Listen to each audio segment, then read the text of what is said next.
On apprend des erreurs des autres. On ne se moque pas des autres. Regardez, c'est pas parce que vous m'appelez papa. Dieu peut permettre que je sois en erreur parce qu'il veut t'arranger. Il ne fait exception de personne. Quand il y a une situation, profitez de la situation. Ne profitez pas seulement de l'histoire. L'histoire restera histoire. Mais une situation peut changer votre vie. Que l'Église dit Amen. Je dis que quoi?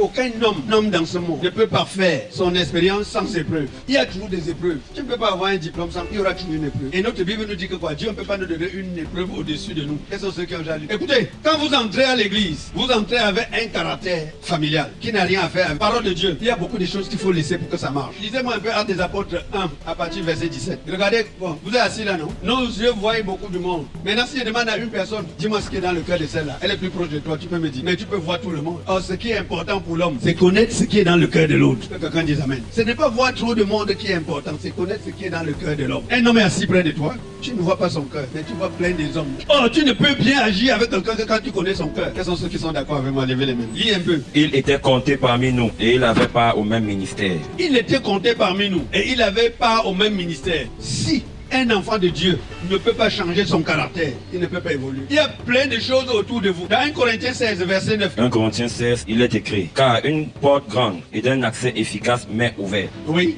Et les adversaires sont nombreux. Et les adversaires sont nombreux. Nombreux. Chaque fois qu'il y a élévation, ta propre famille va se lever contre toi. Parfois, l'homme et la femme, quand son élévation vient, même si le mari peut se lever comme la femme peut se lever comme. Non, ce n'est pas le chemin, non. Gardez le chemin de l'éternel.